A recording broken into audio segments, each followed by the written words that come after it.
નમસ્કાર વિદ્યાર્થી મિત્રો, આગળના લેક્ચરમાં આપણે 4 ક્વોન્ટમ આંક વિશે અભ્યાસ કર્યો. તો અહીંયા આપણે શોર્ટમાં જોઈ લઈએ કે 4 ક્વોન્ટમ આંક છે એ શાની માહિતી પૂરી પાડે છે. તેમાં આપણે પ્રથમ મુખ્ય ક્વોન્ટમ આંક એન વિશે આપણે માહિતી મેળવેલી. તો મુખ્ય ક્વોન્ટમ આંક એન શાની માહિતી આપણને આપે છે? તો એ કોષને અથવા તો કક્ષાને વ્યાખ્યાયિત કરે છે કે કેટલામી કક્ષા છે. ત્યારબાદ એ કક્ષકનું કદ, જો એનની વેલ્યુ 1 હશે તો કક્ષકનું કદ જે નાનું હશે, એનની વેલ્યુ 2 હશે તો કક્ષકનું કદ મોટું હશે. એટલે કક્ષકનું કદ અને ઉર્જા નક્કી કરે છે. ત્યારબાદ એલ એટલે કે ગૌણ ક્વોન્ટમાંક છે એ પેટાકોષ અથવા આપણે એને કક્ષક કહીએ છીએ એની ઓળખ આપે છે કે કઈ કક્ષક છે. એની આપણે એસ, પી, ડી, એફ આવી બધી કક્ષકોનો આપણે એમાં અભ્યાસ કરેલો. એટલે કક્ષકોનો આકાર નક્કી કરે છે ખાસ. તો અહીંયા આપણે આગળ ઉપર અભ્યાસ કરીશું કે એસ કક્ષકનો આકાર છે ગોળાકાર છે, પછી પી કક્ષક છે ડંબેલ આકાર છે, ડી કક્ષક છે ડબલ ડંબેલ આકાર. એ રીતે બધી કક્ષકોના આકાર છે અલગ અલગ હશે. તો કઈ કક્ષકનો આકાર કેવો હશે એ ગૌણ ક્વોન્ટમાંક એલ નક્કી કરે છે.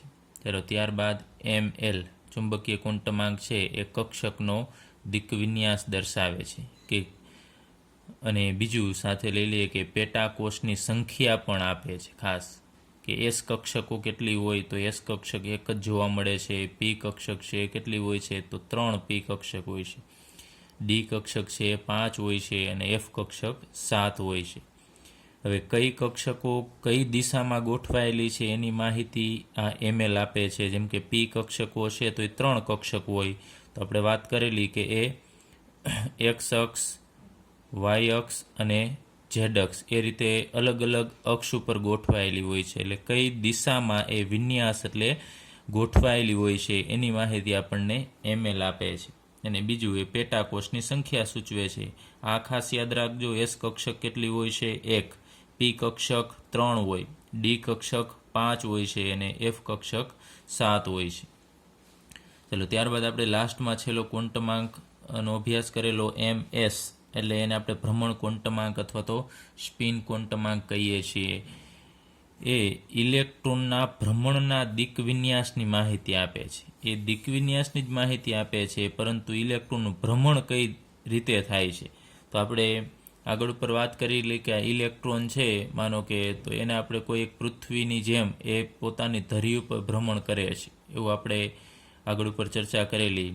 તો કઈ દિશામાં ગતિ કરે છે એની માહિતી છે આ એમએસ આપે છે. એના આધારે જો આ દિશામાં ગતિ કરતો હોય તો આપણે એને +1/2 કહેશું, એનું એમએસનું મૂલ્ય +1/2 થશે. અને જો એનાથી વિરુદ્ધ દિશામાં ભ્રમણ કરતો હોય આનાથી તો આપણે એને -1/2 કહેશું. એટલે કે આ ભ્રમણના દિક્વિન્યાસની એટલે કે કઈ રીતે કઈ દિશામાં ભ્રમણ કરે છે એની માહિતી છે આપણને એમએસ આપે છે. ચલો, હવે આપણે પાઠ્યપુસ્તકનો કોયડો 2.17 ગણીએ, જેની રકમ છે કે મુખ્ય ક્વોન્ટમાંક n બરાબર 3 એટલે કે ત્રીજી કક્ષાની વાત કરે છે. મુખ્ય ક્વોન્ટમાંક છે કક્ષા કઈ છે એ આપણને સૂચવે છે. તો એનનું મૂલ્ય 3 આપેલું છે. તો એની સાથે સંકળાયેલી કુલ કક્ષકોની સંખ્યા કેટલી હશે એ આપણે કહેવાનું છે. ચાલો, અહીંયા આપણે માત્ર સમજવા માટે એક આકૃતિ દોરીએ. આ પરમાણુનું કેન્દ્ર છે, ત્યારબાદ આ પ્રથમ કક્ષા છે, આ બીજી કક્ષા છે અને આ ત્રીજી કક્ષા છે. તો અહીંયા n બરાબર આ 1 છે, આ 2 છે અને આ n બરાબર 3. તો ત્રીજી કક્ષા એટલે કે મુખ્ય ક્વોન્ટમાંક 3 હોય એની સાથે સંકળાયેલી કુલ કક્ષકો. તો આ ત્રીજી કક્ષા છે એની અંદર કુલ કેટલી કક્ષકો આવેલી હશે એની આપણે માહિતી છે આપવાની છે. તો સૌ પ્રથમ તમારે n ઉપરથી એલની માહિતી મેળવવી પડશે. ચલો, n પરથી આપણે એલ એટલે કે ગૌણ ક્વોન્ટમાંકની માહિતી મેળવીશું અને પછી એલના મૂલ્ય ઉપરથી આપણે એમએલના મૂલ્યની માહિતી મેળવીશું. એટલે ટોટલ કેટલા એમએલ થશે એના ઉપરથી આપણને આ કુલ કેટલી કક્ષકો હશે એની માહિતી મળશે. તો n બરાબર 3 છે તો એલનું મૂલ્ય કેટલું છે આપણે લઈએ. n બરાબર 3 તો એના માટે એલનું મૂલ્ય કેટલું મળશે? તો એલ બરાબર શું થશે તમને ખ્યાલ છે, 0 થી n-1 એવું સૂત્ર છે આપણી પાસે. તો 0 થી n-1 એટલે અહીંયા 3 - 1 એટલે 0 થી અહીંયા 3માંથી 1 જશે એટલે 2. તો 0 થી 2 એટલે 0, 1 અને 2 થશે. તો એલના મૂલ્ય આપણને કેટલા મળે છે? 3 મળે છે. તો એલના 3 મૂલ્ય મળે છે એટલે તમને ખ્યાલ છે કે એલનું 0 મૂલ્ય હોય ને આપણે એસ કક્ષક કહીએ છીએ. એલનું 1 મૂલ્ય હોય ને આપણે પી કક્ષક કહીએ છીએ અને એલનું 2 મૂલ્ય હોય ને આપણે ડી કક્ષક કહીએ છીએ. એટલે આ ત્રીજી કક્ષા છે અહીંયા ત્રીજી, એની અંદર 3 કક્ષકો આવેલી હશે. એક એસ કક્ષક વાળી, એક પી પ્રકારની કક્ષક અને એક ડી પ્રકારની કક્ષક. હવે એસ કક્ષક કેટલી હોય છે, પી કક્ષક કેટલી હોય છે અને ડી કક્ષક કેટલી હોય છે એ આપણને કઈ રીતે માહિતી મળશે? તો એમએલના મૂલ્ય ઉપરથી માહિતી છે એ મળશે. તો ચાલો એલના 3 મૂલ્ય છે ને એના ઉપરથી આપણે એમએલના મૂલ્ય મેળવીશું કે એલ બરાબર 0 હોય ત્યારે એમએલનું મૂલ્ય કેટલું હશે? તો એમએલના મૂલ્ય માટે તમને ખ્યાલ છે સૂત્ર કેટલું શું છે એનું? તો -L થી +L એવું સૂત્ર છે. તો અહીંયા આપણે કહી શકીએ -L થી +L એટલે અહીંયા -Lનું મૂલ્ય 0 છે એટલે 0 થી 0 મીન્સ કે 0 જ આવશે. ત્યારબાદ એલનું મૂલ્ય બીજું આપણને કયું મળે છે? 1. એના માટે એમએલના મૂલ્ય કેટલા થશે? તો -L થી +L એટલે -1 થી +1 એટલે એમાં વચ્ચે આવશે તમારે -1, 0 અને +1. આ કદાચ તમને ખ્યાલ ન આવે તો આપણે થિયરીમાં વિસ્તારપૂર્વક છે આપણે જોયેલું, એ તમે જોઈ લેજો. આનું સૂત્ર પણ આપણે ત્યારે ડિસ્કશન કરેલું છે, -L થી +L. ચાલો ત્યારબાદ ત્રીજું મૂલ્ય n બરાબર 3 વેલ્યુ છે એના માટે આપણને એલના 3 મૂલ્ય મળે છે અને એ એલના 3 મૂલ્ય ઉપરથી આપણે એમએલના મૂલ્ય છે એ મેળવવાના થશે. તો એલ બરાબર 2 હોય ત્યારે એમએલના મૂલ્ય કેટલા થશે? -2 થી +2 એટલે -2 પછી -1, 0, +1 અને +2. હવે તમારે ટોટલ એમની સંખ્યા ગણવાની છે એટલે કુલ કક્ષકો થશે. જો એલનું મૂલ્ય 0 હોય એટલે એ કઈ કક્ષક થશે? તો એ એસ કક્ષક થશે. એલનું મૂલ્ય 1 હોય એટલે પી કક્ષક અને એલનું મૂલ્ય 2 હોય એટલે ડી કક્ષક. તો આપણે આગળ ઉપર કહેલું કે એસ કક્ષક એક જ હોય છે જો એટલે એનું મૂલ્ય 1 જ મળે છે. ત્યારબાદ પી કક્ષક 3 હોય એટલે એના 3 મૂલ્ય મળે છે. ડી કક્ષક કેટલી હોય છે? તો 1, 2, 3, 4 અને 5.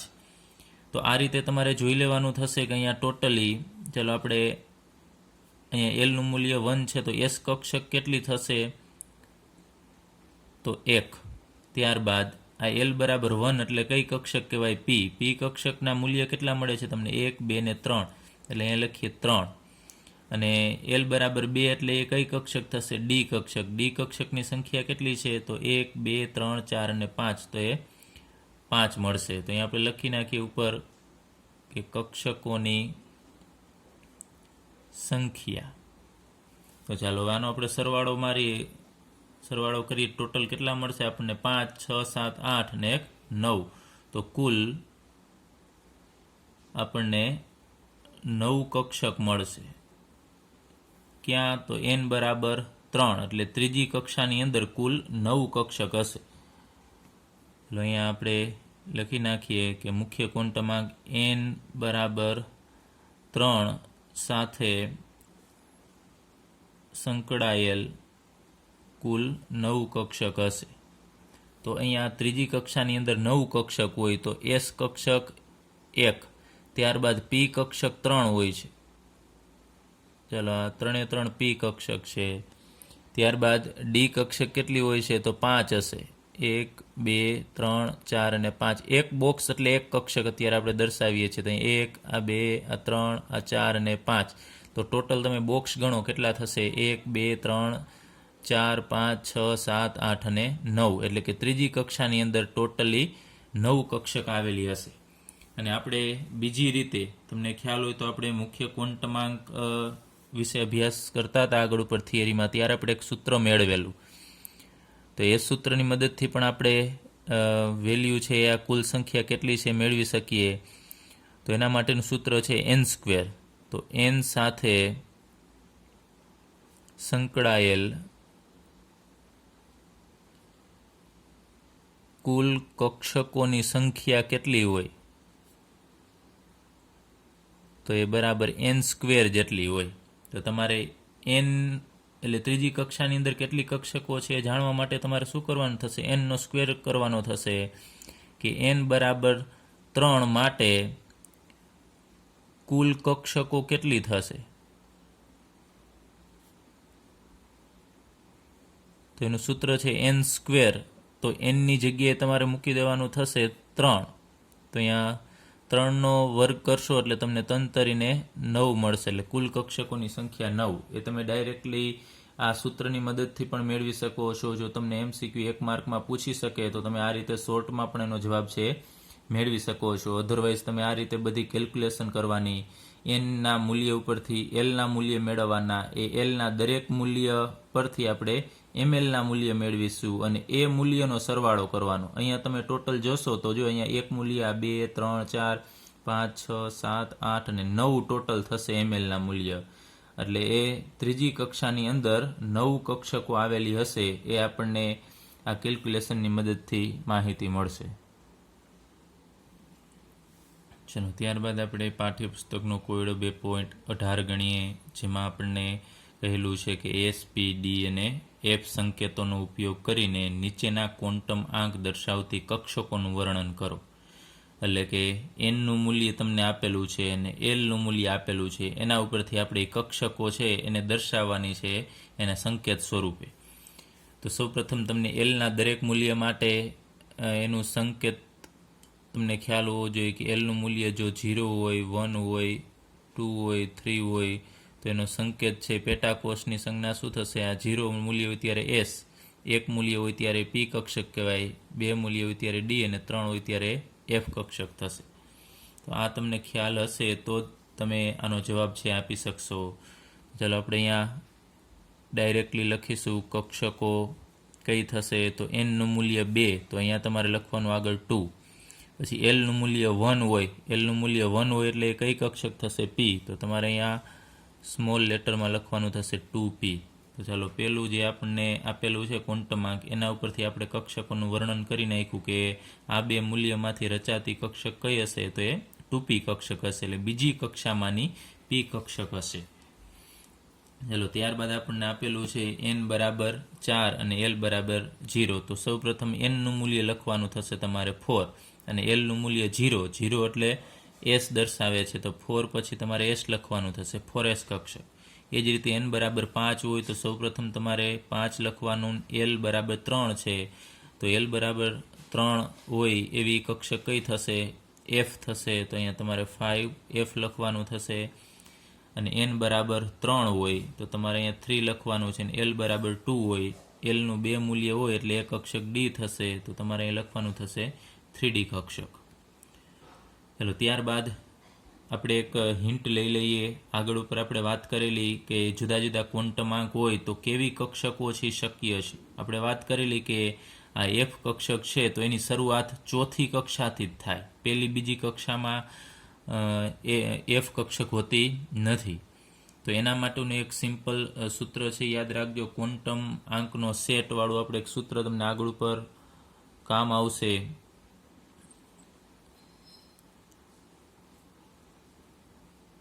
ક્વોન્ટમ આંકનો શક્ય સેટ કયો હોય એના માટેનું આપણે સૂત્ર લખીએ કે n greater than l greater than or equal to ml.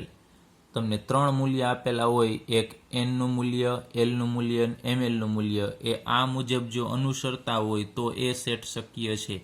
એટલે હંમેશા l કરતાં n નું મૂલ્ય મોટું જ હોય. તમે અહીંયા જુઓ છો આ l કરતાં n નું મૂલ્ય મોટું છે, અહીંયા પણ l કરતાં n નું મૂલ્ય મોટું છે, અહીંયા પણ l કરતાં n નું મૂલ્ય, અહીંયા પણ l કરતાં n નું મૂલ્ય મોટું. એટલે આ બધા કાયદેસર શક્ય છે, આવી કક્ષકો જોવા મળે છે.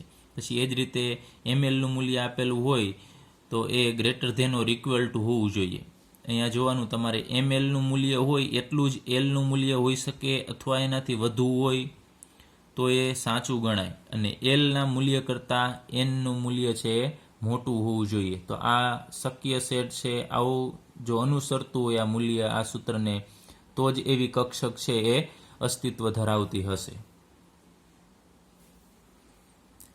ચલો હવે આપણે ત્યારબાદ જોઈએ પરમાણ્વીય કક્ષકોના આકાર. તો આપણે આગળ ઉપર વાત કરેલી કે ગુણ ક્વોન્ટમાંક એલ છે એ પરમાણ્વીય કક્ષકોના આકાર સૂચવે છે. તો હવે એનો આકાર છે વૈજ્ઞાનિકોએ કઈ રીતે મેળવેલો છે જુદી જુદી કક્ષકોનો, એના વિશે આપણે અહીંયા થોડી માહિતી મેળવીએ. તો આગળ ઉપર આપણે તરંગ વિધેય વિશે વાત કરેલી. તો પરમાણુમાંના ઇલેક્ટ્રોન, જે કોઈ પણ પરમાણુ હશે એની અંદર ઇલેક્ટ્રોન હશે, એ ઇલેક્ટ્રોન માટે કક્ષકીય તરંગ વિધેય સાઈનો કોઈ ભૌતિક અર્થ નથી. એ આપણે આગળ ઉપર અભ્યાસ કરી ગયા છીએ કે સાઈનો કોઈ ભૌતિક અર્થ છે નહીં, તે માત્ર ઇલેક્ટ્રોનના નિર્દેશાંકોનું સાદું ગાણિતીય વિધેય છે. એટલે એક ગાણિતિક વિધેય જ છે માત્ર, એને કોઈ ભૌતિક અર્થ નથી. હવે જુદી જુદી કક્ષકો જેમ કે એસ કક્ષક, પી કક્ષક, ડી કક્ષક, એફ કક્ષક છે, આ જુદી જુદી કક્ષકો, એ જુદી જુદી કક્ષકો માટે તેમના અનુરૂપ તરંગ વિધેયના આરના વિધેય તરીકે મળતા આલેખ જુદા જુદા હોય છે. આર એટલે કેન્દ્રથી અંતર, કેન્દ્રથી યોગ્ય અંતરે તરંગ વિધેયનું મૂલ્ય છે જુદી જુદી કક્ષકો માટે આપણને જુદું જુદું મળે છે. એનો પણ આપણે આગળ ઉપર અભ્યાસ કરેલો કે જુદી જુદી કક્ષક માટે તરંગ વિધેયના મૂલ્ય જુદા જુદા હોય છે. તો મેક્સ બોર્ન નામના વૈજ્ઞાનિકે સાઈ સ્ક્વેર એટલે કે આને શું કહેવામાં આવે છે, તો એ કોઈ એક બિંદુએ ઇલેક્ટ્રોનની સંભાવ્યતા ઘનતા દર્શાવે છે. એના વિશે માહિતી આપેલી કે કોઈ પરમાણુમાં કોઈ એક બિંદુ તમે લઈ લેશો, તો આ બિંદુએ ઇલેક્ટ્રોન મળી આવવાની સંભાવના કેટલી છે, તો એ સાઈ સ્ક્વેરની મદદથી આપણને મળશે. તો સાઈ સ્ક્વેર શું દર્શાવે છે, કોઈ એક બિંદુએ ઇલેક્ટ્રોન મળી આવવાની સંભાવના છે એની ઘનતા, એટલે કે મીન્સ કે જથ્થો દર્શાવે છે કે અહીંયા કેટલા ઇલેક્ટ્રોન છે એ મળી આવશે. ચલો એના માટે એને આલેખ દોરેલો છે 1s અને 2s કક્ષક માટે એને આલેખ દોરેલો છે. કેના વિરુદ્ધ કેનો, તો વાય અક્ષ ઉપર એને સાઈ આર લીધું છે, કક્ષકીય તરંગ વિધેય સાઈ, અને આર છે એ દર્શાવે છે કે સાઈનું મૂલ્ય કેના ઉપર આધારિત છે, આર. તો આર શું છે, તો એ આર કક્ષકોના કેન્દ્રથી અંતર. માનો કે આપણે અહીંયા દર્શાવી દઈએ કે આ પરમાણુનું કેન્દ્ર છે અને આ એની પેલી કક્ષા છે. તો આ કેન્દ્રથી અહીંયા આ જે કક્ષક છે એના અંતરને આપણે આર વડે દર્શાવીશું. એટલે કેન્દ્રથી આ જે તે કક્ષક છે એનું અંતર છે એને આપણે આર, અને એ નેનોમીટરમાં દર્શાવેલું છે કે આ લંબાઈ શેમાં માપવાની છે, ત્રીજી આપણે તો નેનોમીટરમાં. અને સાઈ એટલે તરંગ વિધેય, અને એ તરંગ વિધેય છે કેના ઉપર આધાર રાખે છે, તો આર, એટલે કે આ અંતર ઉપર આધાર રાખશે. તો અહીંયા બે કક્ષક માટેના આલેખ આપણને આપેલા છે, એક 1s કક્ષક અને બીજું 2s, એટલે કે પેલી કક્ષામાંની એસ કક્ષક અને બીજી કક્ષામાંની એસ કક્ષક. તો માનો કે આ પેલી કક્ષા છે એની અંદર 1s કક્ષક આવેલી હોય છે, ત્યારબાદ બીજી કક્ષા એટલે મુખ્ય ક્વોન્ટમાંકનું મૂલ્ય n બરાબર 2 હોય ત્યારે જે કક્ષક રચાશે એ કક્ષકને આપણે n બરાબર 2 કહેશું. બીજી કક્ષકની અંદર પણ એસ કક્ષક આવેલી હોય છે. દરેક કક્ષકની અંદર એસ કક્ષક હોય. પેલી કક્ષકની અંદર એસ કક્ષક હોય ને 1s કહેવાય, બીજી કક્ષાની અંદર એસ કક્ષક હોય ને 2s કહેશું, ત્રીજી કક્ષામાં હોય જે એસ કક્ષક એને 3s. એટલે બધી જ કક્ષકોની અંદર એસ કક્ષક હોય, પરંતુ પી કક્ષક છે એ બધીમાં ન હોય. પેલી કક્ષામાં પી કક્ષક હોતી નથી. પી કક્ષકની શરૂઆત એ બીજી કક્ષાથી થશે.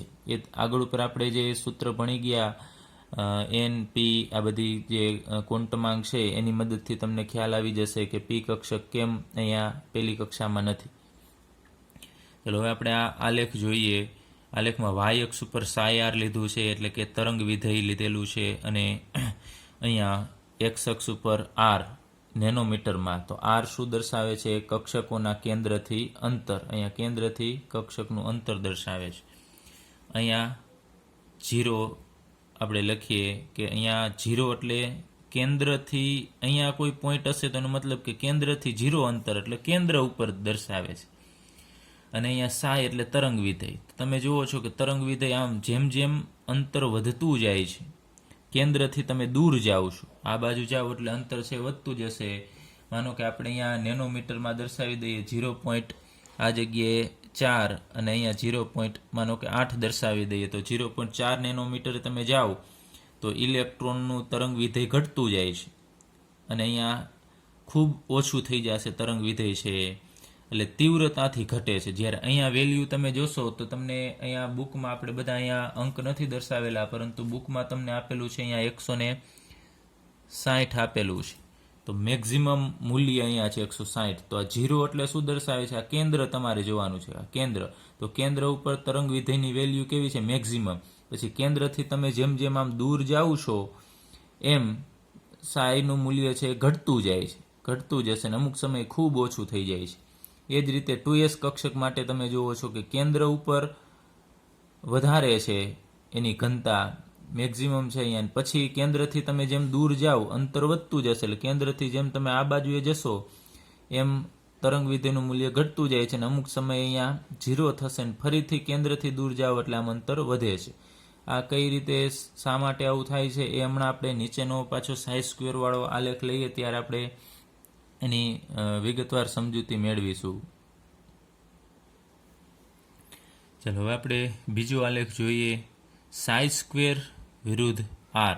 તો આપણે આગળ ઉપર વાત કરેલી કે સાઈ સ્ક્વેર શું છે? તો એ ઇલેક્ટ્રોનની સંભાવ્યતા ઘનતા છે, એટલે કે ઇલેક્ટ્રોનની ઘનતા કયા અંતરે કેટલી જોવા મળે છે એ આપણે સાઈ સ્ક્વેર વિરુદ્ધ આરનો આલેખ લઈએ. અહીંયા આ 1s માટેનો છે સાઈ સ્ક્વેર વિરુદ્ધ આર, એટલે કે કેન્દ્રથી, અહીંયા કેન્દ્રથી અંતર અહીંયા 0 છે, આમ જશો એમ કેન્દ્રથી અંતર વધશે. એ જ રીતે અહીંયા 2s કક્ષક માટે અહીંયા આ કેન્દ્ર સૂચવે છે અને ત્યાંથી આ બાજુ જશો એટલે અંતર વધતું જશે.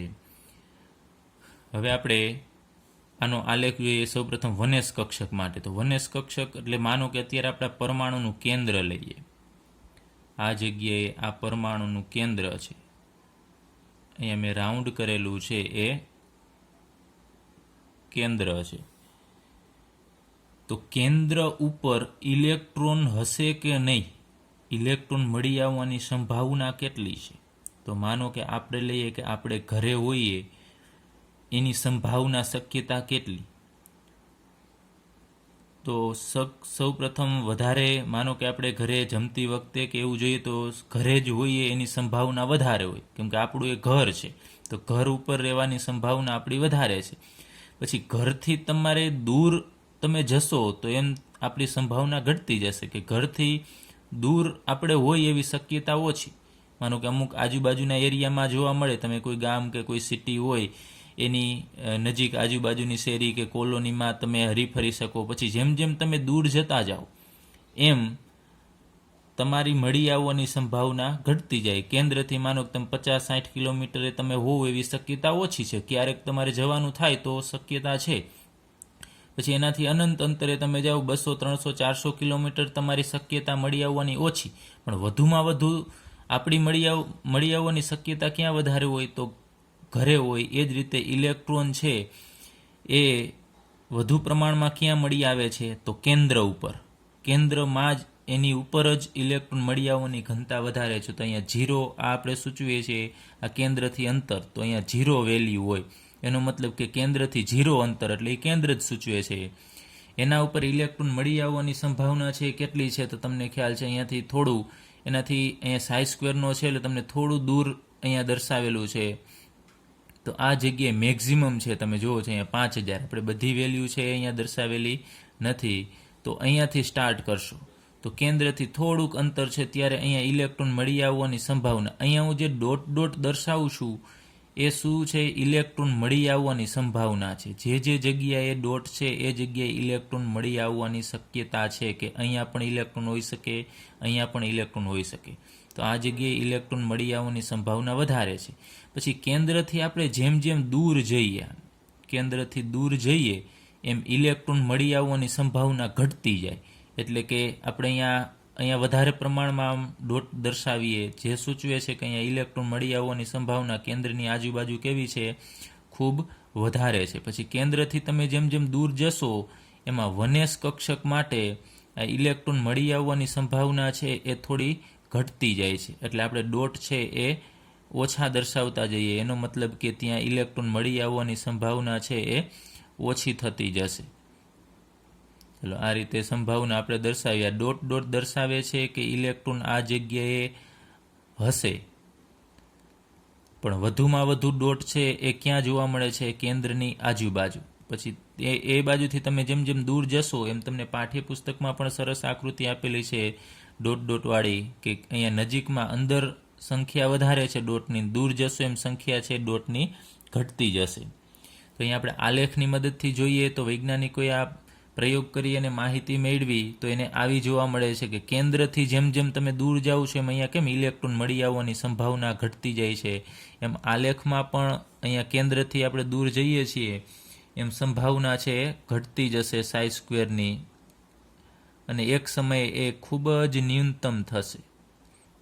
પણ ઝીરોએ આપણે પહોંચાડવાનું નથી. સંભાવના અહીંયાથી જો ઝીરોથી અમુક અંતરે સુધી એની સંભાવના છે એ વધારે છે, પછી ઝીરો નથી થતી પરંતુ ઝીરોની ખૂબ જ નજીક હોય છે. એટલે આપણે આ લીટી છે એ બરોબર ઝીરો ઉપર દર્શાવવાની થશે નહીં, ઝીરોથી થોડી ઉપર દર્શાવવાની થશે. એટલે સાઈ સ્ક્વેરનું મૂલ્ય છે એ ક્યારેય ઝીરો હોતું નથી, હોય તો ખૂબ જ ઓછું, જેમ કે 0.0000001 એ રીતે મૂલ્ય હોઈ શકે છે સાઈ સ્ક્વેરનું. એટલે એ મૂલ્ય આપણે અહીંયા ઝીરોએ ટચ કરાવવાનું નથી. તો અહીંયા તમે જુઓ છો કે સાઈ સ્ક્વેર એટલે શું છે એ તમને પાછું ખ્યાલ હોવું જોઈએ. ઇલેક્ટ્રોન મળી આવવાની સંભાવના છે એની ઘનતા દર્શાવે છે કે જથ્થો ઇલેક્ટ્રોનનો ક્યાં મળી આવશે. તો કેન્દ્રની નજીક તમે જુઓ છો તો એ વધુ પ્રમાણમાં ઇલેક્ટ્રોન છે, કેન્દ્રથી દૂર જશો એમ ઇલેક્ટ્રોન મળી આવવાની સંભાવના એક જ સાથે ઘણી બધી ઘટે છે. પછી અમુક અંતરે તમે ઘણા બધા અંતરે જશો તો ઇલેક્ટ્રોનની સંભાવના છે ઘટતી જાય છે, શૂન્ય થતી નથી. ખાસ ધ્યાન રાખજો, આ ઇલેક્ટ્રોન મળી આવવાની સંભાવના છે આપણે આમ દર્શાવી દઈએ તો આ રીતે ડોટ છે ઘણા બધા આપણે ઓછા દર્શાવવાના થશે એમ દૂર, અને કેન્દ્રની નજીક છે વધારે દર્શાવવાના થશે. તો આટલું તમને ક્લિયર થવું જોઈએ કે આ લેખ ઉપરથી આપણને શું માહિતી મળે છે. કેન્દ્ર ઉપર ઇલેક્ટ્રોન વધુ મળી આવે છે. આ બધું પ્રાયોગિક પ્રૂફ છે, પ્રાયોગિક રીતે સાબિત થયેલું છે કે આનું મૂલ્ય જ્યારે મળતું હોય છે કેન્દ્રથી કેટલા અંતરે છે, ને એનો ગ્રાફ દોર્યો એટલે આવું જોવા મળે છે. તો આ કઈ કક્ષક છે? તો અહીંયા આપણે દર્શાવીએ છીએ આ 1s કક્ષક છે.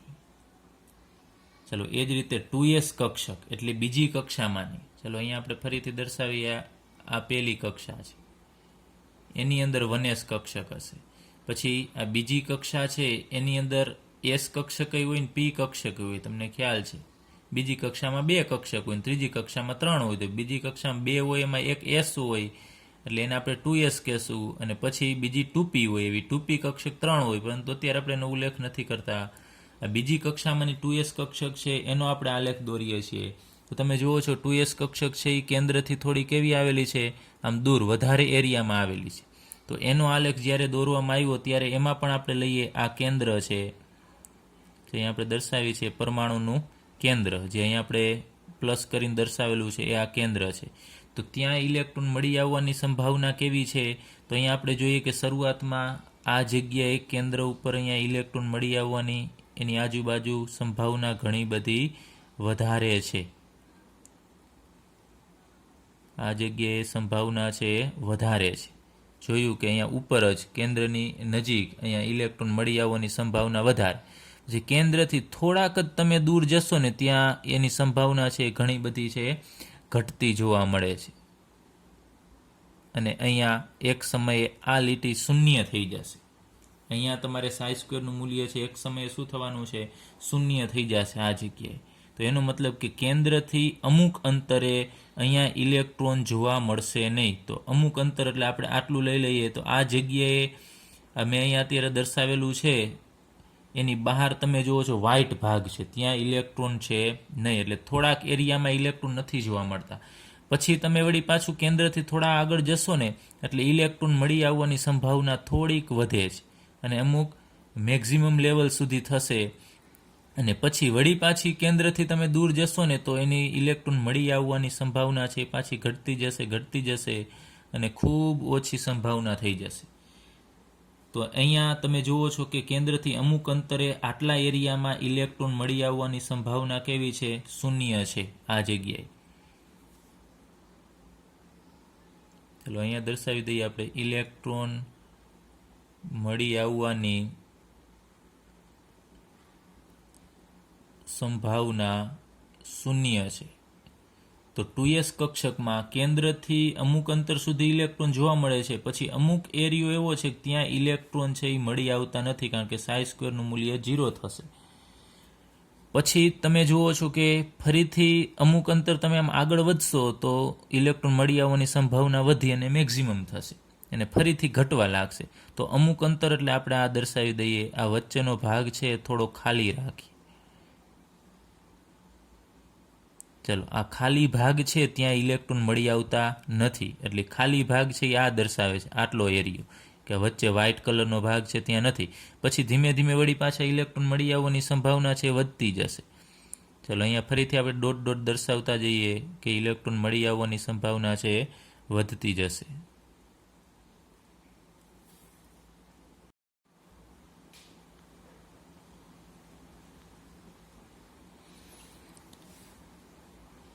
ચલો, ડોટ ડોટ આપણે દર્શાવતા જઈએ એટલે જેમ જેમ ઇલેક્ટ્રોનની સંભાવના છે એ મળી આવવાની વધતી જશે. આ ડોટ ડોટ ફરીથી કહું છું, આ ડોટ ડોટ છે ઇલેક્ટ્રોન એ જગ્યાએ હાજર હોઈ શકે ત્યાં મળી આવવાની સંભાવના દર્શાવે છે. પછી એક સમયે મેક્સિમમ થશે, ફરીથી એની સંભાવના ઘટતી જશે. એટલે શું કરવાનું છે, ફરીથી આ ડોટની સંખ્યા છે ઘટાડતા જવાની છે, એટલે કે ઘટતી જશે. કેન્દ્રથી ફરીથી આ કેન્દ્ર છે ત્યાંથી તમે આમ દૂર જાઓ છો, તમે જુઓ છો કે આ કેન્દ્રથી આમ દૂર જતા જઈએ છીએ એમ ઇલેક્ટ્રોન મળી આવવાની સંભાવના છે એ ઘટતી જશે.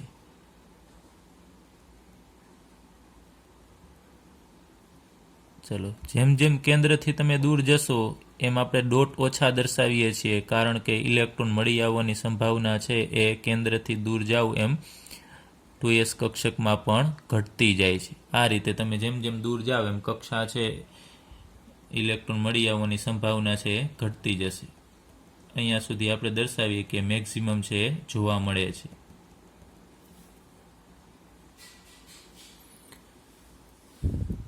તો હવે તમે અહીંયા જુઓ છો કે કેન્દ્રથી અમુક અંતરે અહીંયા ઇલેક્ટ્રોન મળી આવવાની સંભાવના શૂન્ય છે, તો એને આપણે નોડ કહેશું. તો નોડ કેને કહેવાય કે જ્યાં ઇલેક્ટ્રોન મળી આવવાની સંભાવના શૂન્ય હોય, કે જ્યાં ઇલેક્ટ્રોન મળી આવતો જ ન હોય. તો અહીંયા તમે આ ખાલી ભાગ જુઓ છો. આલેખમાં અહીંયાનો જે ખાડાવાળો અંદરનો ભાગ છે 0 એ આ એક્સ અક્ષને ટચ થાય છે એ ભાગ, અહીંયા આ જે વ્હાઇટ કલરનો છે આપણે જ્યાં કાંઈ દર્શાવેલું નથી એ છે નોડ દર્શાવે છે. ચલો, વચ્ચેનો ખાલી ભાગ છે એ નોડ દર્શાવે છે, તો આપણે એને નોડલ સમતલ કહેશું. તો નોડલ સમતલ એટલે શું? તો એવું સમતલ કે જ્યાં ઇલેક્ટ્રોન મળી આવવાની સંભાવના શું હોય? શૂન્ય હોય. ખાસ ધ્યાન આપજો, 1s કક્ષકમાં એવું જોવા મળતું નથી કે વચ્ચે ક્યાંય ખાલી હોય. તમે ગ્રાફમાં જુઓ છો ક્યાંય એવું જોવા મળતું નથી, પરંતુ 2s કક્ષકની અંદર વચ્ચે અમુક અહીંયા અમુક એરિયામાં ઇલેક્ટ્રોન જોવા મળે છે, પછી એવો એરિયો આવે છે કે જ્યાં ઇલેક્ટ્રોન જોવા જ નથી મળતા. ફરીથી અમુક પછી વધતા જાય છે ઇલેક્ટ્રોન, ફરીથી પાછા ઇલેક્ટ્રોન મળી આવવાની સંભાવના ઘટતી જશે. તો આ 2s કક્ષકની અંદર વચ્ચેનો એક ભાગ એવો મળે છે કે જ્યાં નોડલ સમતલ, જ્યાં ઇલેક્ટ્રોન મળી આવતા નથી, એને આપણે નોડલ સમતલ અથવા તો એને નોડ કહીએ છીએ. હવે આપણે લઈએ કે આ નોડની સંખ્યા કેટલી હોય, અથવા એને નોડલ સમતલ અથવા નોડની સંખ્યા કેટલી હોય. તો ns કક્ષક માટે નોડ બરાબર કેટલા હશે? n-1 હશે, એટલા નોડ હશે ns કક્ષક માટે. તો 1s કક્ષક એટલે એના માટે n નું મૂલ્ય કેટલું હશે? તો 1s કક્ષકમાં તમને ખ્યાલ હોવો જોઈએ કે આગળનો જે અંક છે એ n નું મૂલ્ય સૂચવે છે. તો 1s કક્ષક માટે નોડ કેટલા હશે? તો આપણે લખીએ નોડ બરાબર n-1 એવું સૂત્ર થશે. હવે n ની જગ્યાએ આપણે 1 મૂકવાનું છે, એટલે 1-1 એટલે કેટલા થશે? 0. એનો મતલબ કે 1s કક્ષક છે એમાં નોડ કેટલા જોવા મળે છે?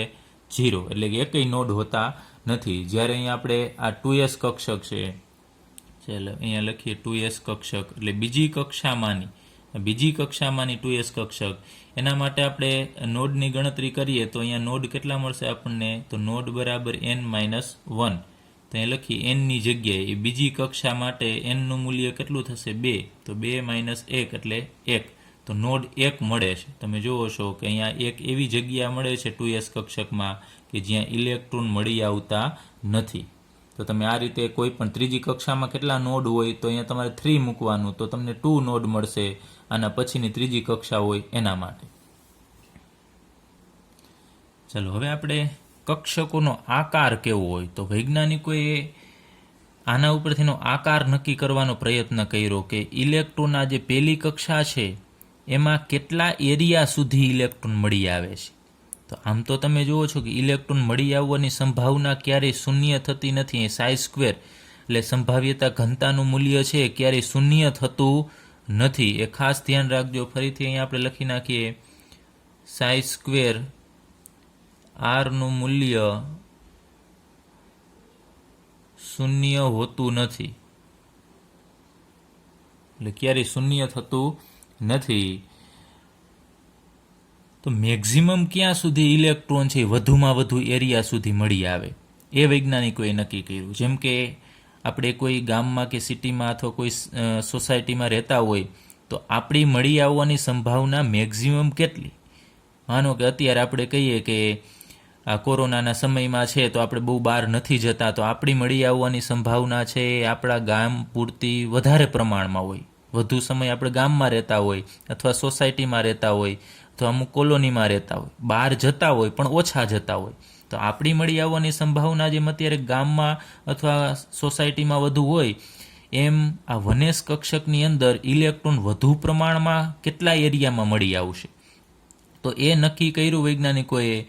તો મેક્ઝિમમ 90% જેટલા ઇલેક્ટ્રોન છે સંભાવના છે એ અહીંયા આપણે રાઉન્ડ કરીને દર્શાવીએ છીએ. એને એક બાઉન્ડ્રી આવી દોરેલી છે કે વધુમાં વધુ ઇલેક્ટ્રોન છે કેટલા એરિયામાં મળી આવે છે, ત્યાં એને આખું રાઉન્ડ કર્યું.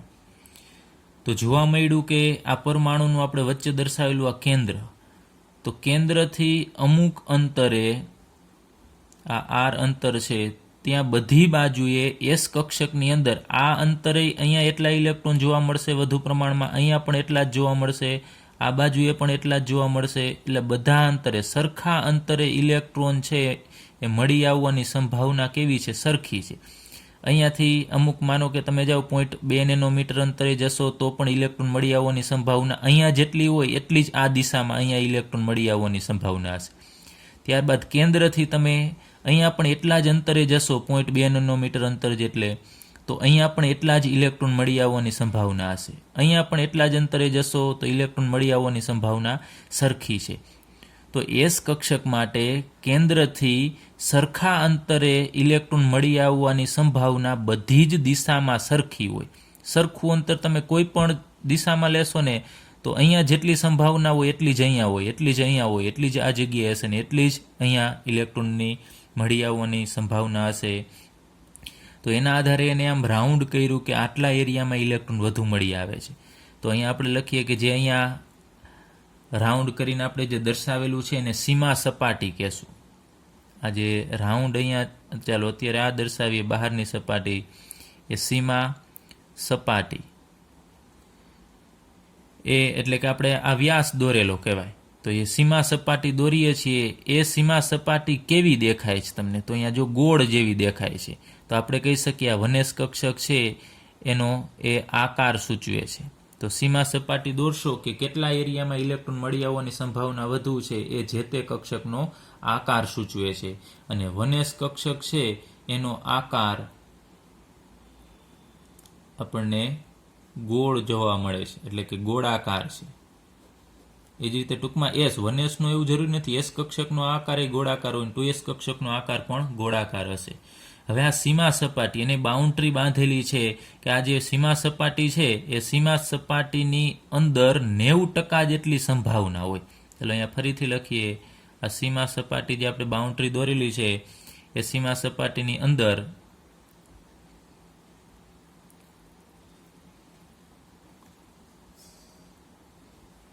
90% ઇલેક્ટ્રોન મળી આવવાની સંભાવના હશે. એટલે સાઈ સ્ક્વેરનું મૂલ્ય છે એ 90% હશે. તો 90% ઇલેક્ટ્રોન અહીંયા હશે. જેમ કે આપણે આપણા ગામમાં અથવા સોસાયટીમાં મળી આવવાની સંભાવના 90% હોય તો એ રીતે એને બાઉન્ડ્રી બાંધી દીધેલી છે કે આટલા એરિયામાં ઇલેક્ટ્રોન મળી આવવાની સંભાવના છે 90% છે. પરંતુ 100% તમને એવું થાય કે ચાલો આપણે આમ 100% કવર થઈ જાય એવું આપણે આમ સીમા સપાટી દોરીએ તો તમારે દોરવા માટે કેવડો એરિયો જોઈએ, કારણ કે ગમે કેન્દ્રથી ગમે તેટલા અંતરે સાઈ સ્ક્વેરનું મૂલ્ય છે એ 0 થતું નથી. એટલે અમુક અંતરે અહીંથી તમે માનો કે આમ 20, 25, 50 ફૂટ અંતર લેશો તો ત્યાં પણ સાઈ સ્ક્વેરનું મૂલ્ય છે એ આપણે કીધું કે ક્યારેય શૂન્ય થતું નથી. તો તમે બધી સપાટી કવર કરી શકો જ નહીં. એટલે મેક્ઝિમમ સપાટી છે એ મહત્તમ સંભાવના 90% સુધીની આ એરિયામાં આવી જાય છે. તો એ એરિયાને આપણે એનો આકાર કહેશું. અહીંયા તમને 2 ડાયમેન્શનલમાં છે, બાકી હકીકતમાં એ જે આપણે ક્રિકેટનો બોલ હોય એના જેવો આનો આકાર હશે કે બધી દિશામાં એની મળી આવવાની સંભાવના સમાન હશે. ચલો ત્યારબાદ હવે આપણે આ 2s કક્ષકની વાત કરીએ તો 2s કક્ષકમાં પણ એ જ રીતનું થશે. અહીંયા સુધી છે, પછી ખાલી સપાટી આવે છે, એટલે કે નોડલ સમતલ કે જ્યાં ઇલેક્ટ્રોન મળી આવવાની સંભાવના શૂન્ય છે. પછી અમુક અંતર કેન્દ્રથી જોયું વૈજ્ઞાનિકોએ કે આ અંતર નક્કી કર્યું, અહીંયાથી આટલું અંતર, આ અમુક અંતર એને મળ્યું r, કે ત્યાં સુધી ઇલેક્ટ્રોન મળી આવવાની સંભાવના છે કેટલી જોવા મળી? તો 90% જોવા મળી, અંદાજિત 90% જેટલું. તો 90% જેટલે જોવા મળતી હતી. તો આ અંતરે જુઓ ને અહીંયા, તો એમાં પણ 90% જ જોવા મળતું હતું. આ એટલું જ અંતર લેશો ને તો અહીંયા પણ 90% જેટલી સંભાવના છે. અહીંયા સુધીનું અંતર, એમાં પણ 90%. એટલે કે બધી જ દિશામાં સરખા અંતરે તમે જશો. અહીંયા જેટલું અંતર છે એટલું જ અંતર તમે અહીંયા દોરશો તો ત્યાં પણ ઇલેક્ટ્રોન મળી આવવાની સંભાવના સરખી જ હોય આ બિંદુએ, અને અહીંયા પણ સરખી જ હોય. તો એવું એને રાઉન્ડ દોર્યું વૈજ્ઞાનિકોએ કે 90% ઇલેક્ટ્રોન મળી આવવાની સંભાવના છે એને કવર કરતું એક રાઉન્ડ દોરેલું છે, અને એ રાઉન્ડ એનો આકાર આપે છે. તો અહીંયા પણ તમે જુઓ છો કે આ 2s કક્ષક છે એનો આકાર કેવો મળ્યો? તો આપણને ગોળાકાર મળે છે. તો આ જે રાઉન્ડ કરેલું છે એને આપણે સીમા સપાટી કહીએ છીએ. સીમા સપાટીની અંદર ઇલેક્ટ્રોનની ઘનતા છે, સંભાવ્યતા ઘનતા એ 90% જેટલી જોવા મળે છે. 12 હોય પરંતુ એને આપણે ઉગણીએ છીએ એ 100% તમે ક્યારેય કવર કરી શકતા નથી ફરીથી, કારણ કે સાઈ સ્ક્વેરનું મૂલ્ય ક્યારેય શૂન્ય હોતું નથી. એટલે આ રીતે એનો આકાર નક્કી થયો. તો અહીંયા 2s કક્ષક છે તો એનો આકાર પણ કેવો થશે? ગોળાકાર જ થશે. તો ફરીથી આપણે લઈએ કે ગોળાકારનો અર્થ શું થશે? કે કેન્દ્રથી બધા અંતરે ઇલેક્ટ્રોન મળી આવવાની સંભાવના સરખી છે, એટલે એનો આકાર છે કેવો આપણને મળે છે? ગોળાકાર. તો હવે યાદ રાખજો, s કક્ષક છે નો આકાર કેવો હોય તમને પૂછે તો તમને ક્લિયર હોવું જોઈએ કે s કક્ષકનો આકાર છે ગોળાકાર હશે. ચલો હવે આપણે એક બીજું અવલોકન કરીએ આ બંને આકૃતિ ઉપરથી, કે અહીંયા તમે જુઓ છો આ 1s કક્ષક છે તો એનું કદ જુઓ તમે, અને 2s કક્ષક છે એનું કદ જુઓ તો કેનું કદ વધારે દેખાય છે? તો તમને ખ્યાલ છે 2s કક્ષક છે એનું કદ જ વધુ જોવા મળે છે. એટલે 1s કક્ષક કરતાં 2s કક્ષક છે કદમાં મોટી હોય. તો તમે જુઓ છો 1s કક્ષક એટલે કદમાં નાની છે, પછી 2s એટલે બીજી કક્ષામાં રહેલી s કક્ષક છે એનું કદ વધતું જશે. એ જ રીતે તમે માનો કે ત્રીજી કક્ષા લેશો તો ત્રીજી કક્ષામાં રહેલી s કક્ષક છે એનું કદ પણ મોટું જ થવાનું છે, 3s કક્ષક. એટલે 1s કરતાં 2s કક્ષકનું કદ વધારે હોય, 2s કરતાં ફરીથી જો 3s કક્ષક લેશો તો એનું કદ પણ વધતું જશે. તો આપણે કક્ષકોનું કદ લઈએ.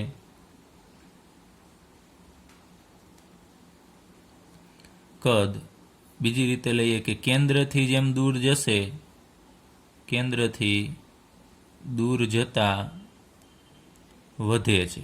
કક્ષકોનું કદ તમે કેન્દ્રથી જેમ જેમ દૂર જશો એમ વધે છે. અહીંયા પણ જુઓ કેન્દ્રથી 1s કક્ષક અહીંયા સુધીની જ છે, પછી કેન્દ્રથી 2s કક્ષક અહીંયા સુધીની થશે. એટલે કેન્દ્રથી દૂર જશો એમ કક્ષકોનું કદ છે એ વધે છે. તો આપણે આ બધી 1s કક્ષકની વાત કરીએ તો આ રીતે આપણે લખી શકાય કે 1s કક્ષક છે એનું કદ બધાથી કેવું હશે? નાનું હશે. જો એ કેન્દ્રની સૌથી નજીક છે. અહીંયા જુઓ છો તમે આ કેન્દ્રની નજીક, એટલે એનું કદ નાનું હોય. પછી એના કરતાં કદ કેનું મોટું દેખાય છે તમને? 2sનું. પછી એના કરતાં વધુ કદ 3sનું હોય, એના કરતાં વધુ કદ છે 4sનું હશે. તો આ ક્રમ છે એ આપણે ચડતો ક્રમ આપેલો છે. પછી ઉતરતો ક્રમ લખવો હોય તો આપણે આ રીતે લખી શકાય કે 4s કક્ષકનું કદ છે બધાથી મોટું હોય, એના પછી 3s કક્ષકનું કદ એનાથી નાનું હોય, એનાથી નાનું 2s કક્ષકનું કદ ને એનાથી નાનું 1s કક્ષકનું કદ હશે. એટલે કે આપણે કહી શકીએ અહીંયા ક્વોન્ટમાંક છે, આગળના અંક શું દર્શાવે છે? મુખ્ય ક્વોન્ટમાંક. તો મુખ્ય ક્વોન્ટમાંકનું મૂલ્ય જેમ જેમ વધતું જશે એમ કક્ષકોનું કદ છે એ પણ વધતું જશે. ચાલો અહીંયા લખીએ આપણે એસ કક્ષક માટે એનનું મૂલ્ય વધે તેમ કક્ષકનું કદ પણ વધે છે. અને એસ કક્ષક છે આકારમાં ગોળાકાર છે, અથવા એને સમમિતીય રીતે પણ ગોળાકાર કહેવામાં આવે છે. એટલે કે બધી જ દિશામાં સરખી રીતે ગોળ છે, એ લંબગોળ નથી. એટલે એને આપણે સમમિતીય ગોળાકાર પણ કહી શકીએ છીએ.